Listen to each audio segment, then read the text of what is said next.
اللهم صل على سيدنا ومولانا محمد. بسم اللہ الرحمن الرحیم. السلام علیکم ورحمۃ اللہ وبرکاتہ. کیا حال ہے صاحب کا؟ حمد و صلات کے بعد معزز سامعین و حاضرین،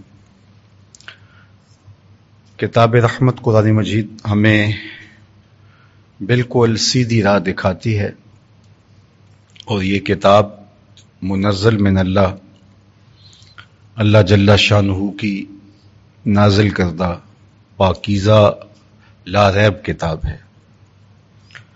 اس کتاب رحمت قرآن مجید کو اللہ جل شانہ نے بطور تحدی پیش کیا ہے، چیلنج دیا ہے دنیا بھر کے دانشوروں کو، اہل علم کو، سخنوروں کو، شاعروں کو، ادیبوں کو، نثر نگاروں کو اور ماہرین فن کو کہ اگر تمہیں اس کتاب میں شک ہے تو اس کی مثل ایک سورت ہی لے کر آئیں. اور قرآن مجید کی جو مختصر ترین سورت ہے وہ 3 آیات پر مشتمل ہے، تو 3 آیات پر مشتمل ایک سورت لے آئیں قرآن مجید کے مقابل. اور یہ چیلنج دیا گیا ہے اس زمانے میں جب سخنوری کا جادو سر چڑھ کے بول رہا تھا، اور ادیب، شاعر اور بڑے بڑے سخنور نثر نگار پائے جاتے تھے. امراء القیس جیسے لوگ، لبید جیسے لوگ، اور کعب بن زہیر جیسے لوگ، اور یہ اسلام کے مخالفین بھی تھے. اور یہ تو بعد میں پھر اللہ نے کعب بن زہیر اور لبید اور ان لوگوں کو اللہ نے ایمان کا چراغاں نصیب کیا، لیکن ابتداً انہوں نے بہت مخالفت کی. تو جو اس دور کے دانشور تھے، اس دور کے بڑے بڑے شعراء تھے جنہیں ملک الشعراء کہا جاتا، اور یہ لبید کا ہی ایک شعر تھا کہ جس پر ابو فراس نے سجدہ کیا اور کہا کہ یہ اس قابل ہے کہ جس طرح قرآن کے سجدے ہوتے ہیں یہ سجدہ شعر ہے. اور واقعتاً ان کے ہاں جو فنی کمال تھا، زبان دانی اور شعر و سخن کی دنیا اس وقت جو آباد تھی، تو یہ بہت بڑا چیلنج تھا جو قرآن نے دیا. اور اگر ان میں دم خم ہوتا تو اس چیلنج کو قبول کرنا ان کے لیے کوئی مشکل نہیں تھا، لیکن ان میں دم خم تھا نہیں. اس لیے دم خم نہیں تھا کہ قرآن مجید اللہ جل شانہ کا کلام ہے اور اس کی نظیر لانا ممکن نہیں ہے. اور اگر یہ کسی مخلوق کا تراشا ہوا کلام ہوتا تو اس کی ضرور نظیر لے آتے. اور اس چیلنج کو 1400 سال ہو گئے ہیں جو قرآن نے دیا ہے، اور یہ آج بھی قرآن مجید میں اسی طرح موجود ہے. اور بھی بہت سارے مقامات ہیں جو قرآن مجید کی صداقت کا منہ بولتا ثبوت ہیں. ویسے تو پورا عرب جانتا تھا کہ حضور علیہ السلام کسی استاد کے سامنے زانو تلمس طے نہیں کرتے. ایک ایسا شخص جس نے کسی اس دور کی مروجہ درسگاہ میں بھی نہیں پڑھا، اور جو پڑھنے اور سیکھنے کا اس دور میں ایک طریق تھا، اس طریق کو بھی اختیار نہیں کیا. باپ کا سایہ سر سے اٹھ چکا ہے اور ماں 6 سال کی عمر میں انتقال کر گئی ہے، اور گھر کے ماحول کے اندر جو سیکھنے کا ایک عمل تھا وہ بھی نہیں ہوا. لیکن جب وہ بولتے ہیں تو عقدے کھولتے ہیں اور ان امور کو بیان فرماتے ہیں جو انسانی نظر سے پوشیدہ ہیں. تو پھر اس کا مطلب سیدھا سیدھا یہ ہے کہ قرآن مجید اللہ کا کلام ہے اور حضور کے قلب اطہر پہ نازل ہوا ہے. اہل عرب جانتے تھے کہ فرعون موسیٰ تعاقب کرتے ہوئے دریا میں ڈوب گیا، اور اس کہانی کو صدیاں بیت گئی۔ دریاؤں میں، سمندروں میں ڈوبنے والے آج کے دور میں ان کی کھوج لگائی جاتی ہے، لیکن اس زمانے میں یہ تو ذرائع ہی نہیں تھے۔ یہ ابھی کچھ دن قبل ایک آبدوز ڈوبی ہے جو کہ ٹائٹینک کے باقیات دیکھنے جا رہے تھے، تو پوری دنیا کے ماہرین اس کھوج میں لگے ہوئے ہیں کہ اس حادثے کے اسباب تک پہنچا جائے، اور اب کیا ہوا اور باقیات کہاں ہیں اس تک پہنچا جائے۔ تو آج کی جدید دنیا اور آج سے صدیوں قبل کی دنیا میں بہت فرق تھا۔ تو اس زمانے میں ایک حادثہ ہوا، فرعون دریائے نیل کی موجوں کے سپرد ہو گیا، لاؤ لشکر سمیت غرق ہو گیا، اور دنیا اس کہانی کو اتنا ہی جانتی تھی کہ سمندر کی موجوں کی زد میں آیا۔ جو انسانی سطحی علم تھا وہ یہی ہے کہ اس کے وجود کو مچھلیوں نے نوچ لیا ہوگا یا پانی میں گل سڑ کر کے پرزے پرزے ہو کے بکھر گیا ہوگا، لیکن یہ انکشاف صدیوں گزرنے کے بعد میرے اور آپ کے آقا و مولا نے اللہ کے دیے ہوئے کلام کے ذریعے سے کیا کہ فرعون کی لاش کو ہم نے آج بھی محفوظ رکھا ہوا ہے، تمہاری عبرت کے لیے اس کو محفوظ رکھا ہوا ہے۔ اللہ اکبر۔ اور پھر اسی بنیاد پہ تحقیق اور جستجو کا بازار گرم ہوتا ہے، اور پھر زمانے نے فرعون کی باڈی کو تلاش کر لیا۔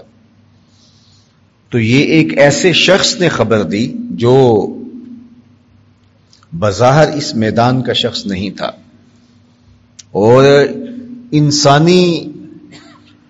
انسان کے حاشیہ خیال میں بھی یہ بات نہیں تھی کہ فرعون کہیں موجود ہو سکتا ہے، اس کی لاش کہیں موجود ہو سکتی ہے۔ تو یہ قرآن نے کہا۔ رومیوں کی اور فارسیوں کی لڑائی ہوتی ہے تو فارس جیت جاتا ہے، تو قرآن بتاتا ہے کہ یہ ان کی وقتی شکست ہے، لیکن جو دوبارہ ان کی لڑائی ہوگی اس میں روم جیتے گا۔ اور حضرت ابوبکر صدیق رضی اللہ تعالیٰ عنہ باقاعدہ ایک کافر سے اس پر جو ہے وہ شرطیہ بات کرتے ہیں کہ ہاں ایسا ہوگا جو قرآن نے کہا ہے۔ ظاہری اسباب کچھ تھے، لیکن جو قرآن نے کہا پھر زمانے نے دیکھا وہی ہوا۔ بلکہ میں اس سے بھی بڑھ کر آپ کو بات بتاؤں کہ جب تحویل قبلہ ہونے لگا، قبلہ تبدیل ہونے لگا، حضور جب مکے سے ہجرت فرما کے مدینہ تشریف لائے تو اس وقت بیت المقدس کی طرف منہ کر کے نماز پڑھتے تھے۔ پہلے بھی یہی ہوتا تھا، لیکن پہلے دونوں قبلوں کو جمع کر لیا جاتا۔ مطاف میں، حرم میں ایسی جگہ پہ کھڑے ہوا جاتا کہ کعبۃ اللہ بھی ہوتا اور اس کی سیدھ میں بیت المقدس بھی ہوتا۔ لیکن جب مدینۃ المنورہ ہجرت کر کے گئے تو اس وقت یہ ممکن نہ رہا۔ اگر بیت المقدس کی طرف رخ کرتے ہیں تو کعبۃ اللہ کی طرف پیٹھ ہوتی ہے، اور کعبۃ اللہ کی طرف رخ کرتے ہیں تو بیت المقدس کی طرف پیٹھ ہوتی ہے، چونکہ یہ دونوں کے درمیان ہے مدینۃ المنورہ۔ مدینۃ المنورہ میں آپ جائیں تو وہاں کعبۃ اللہ مکۃ المکرمہ جنوب میں ہے، اور وہاں سے فلسطین بیت المقدس بالکل شمال میں ہے، تو وہاں تو جمع کرنا ممکن نہ تھا۔ تو اللہ کا حکم تھا، اور حضور 17 ماہ تک مسجد اقصیٰ کی طرف منہ کر کے نماز پڑھتے رہے۔ تو 17 ماہ کے بعد تانا زنی کا بازار بھی گرم ہو گیا تھا کہ جب نیا دین لے کر آئے ہیں تو قبلہ بھی اپنا نیا لے کر آئیں۔ یہودیوں نے کہا ہمارے والے قبلے کی طرف رخ کر کے منہ کر کے نماز کیوں پڑھتے ہیں، حالانکہ قبلہ تو اللہ کا ہے۔ تو یہودیوں کی کوئی میراث تھوڑی ہے، لیکن انہوں نے یہ بات کہی۔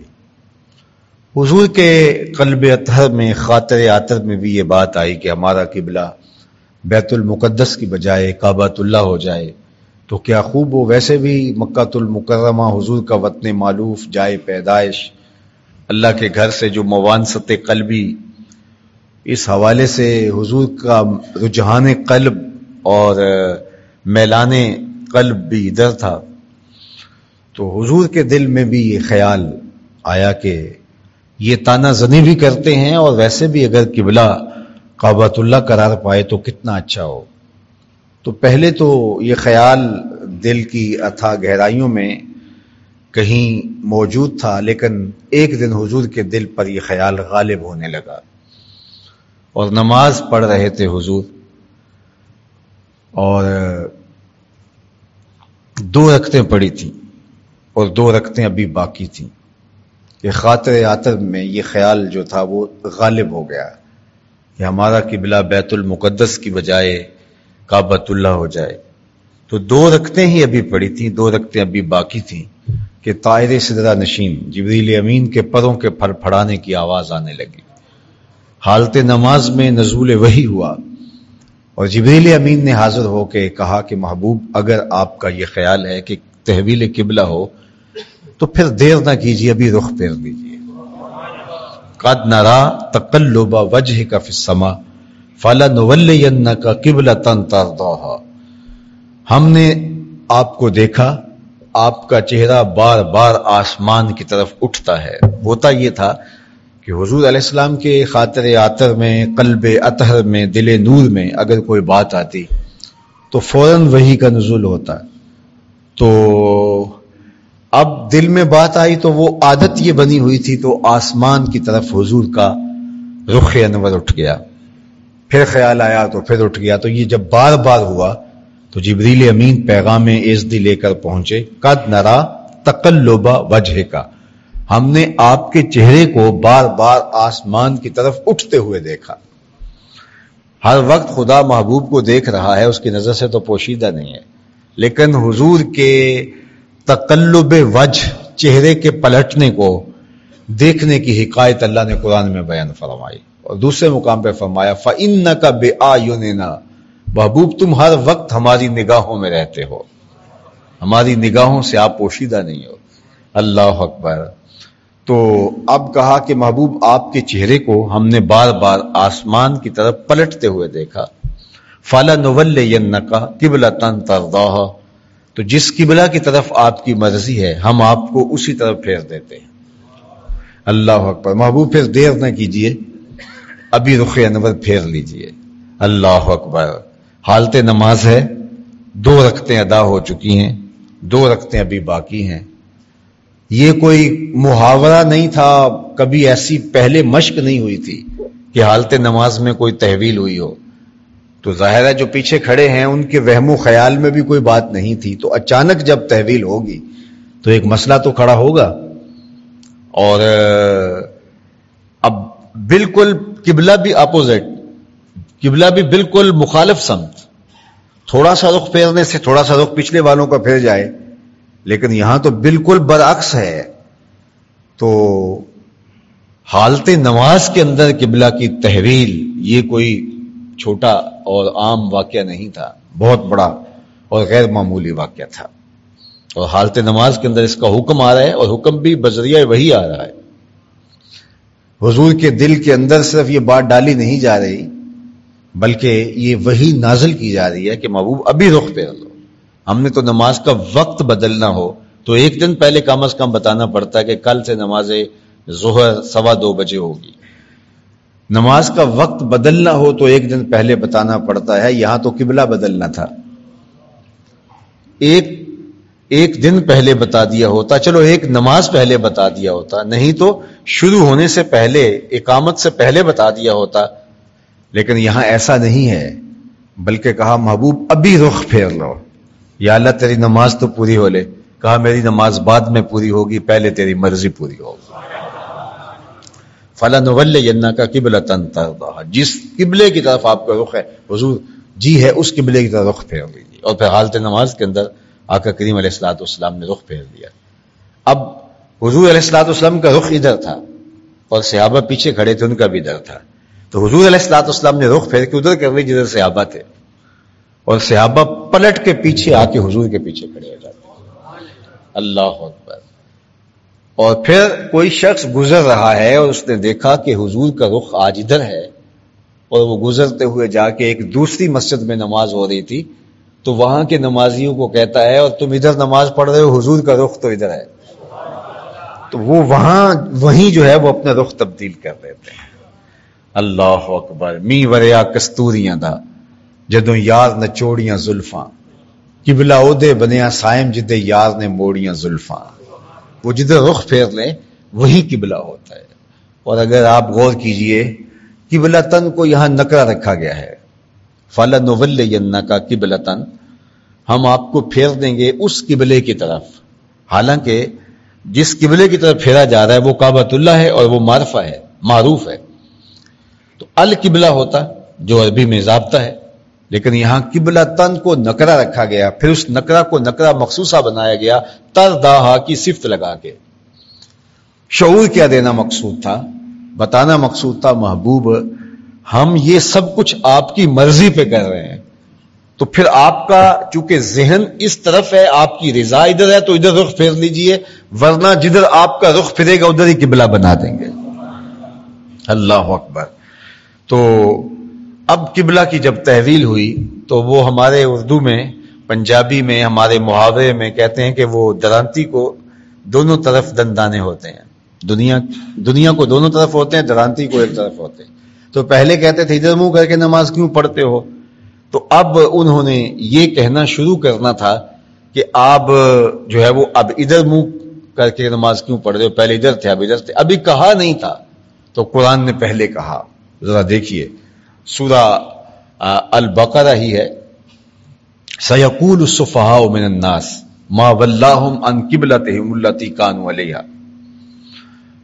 لوگوں میں سے کچھ بے وقوف کہیں گے کہ اس قبلے سے ان کو کس نے پھیر دیا جس پر یہ پہلے تھے. ما وَلَّاهُمْ کس چیز نے پھیر دیا، عَنْ قِبْلَتِهِمُ الَّتِي اس قبلے سے، اللہ اکبر، كَانُوا عَلَيْهَا جس پر یہ پہلے تھے. اب یہ کافروں نے کہنا تھا، ابھی کہا نہیں ہے، اور قرآن نے اس کی پہلے خبر دے دی کہ ان قریب یہ کہیں گے.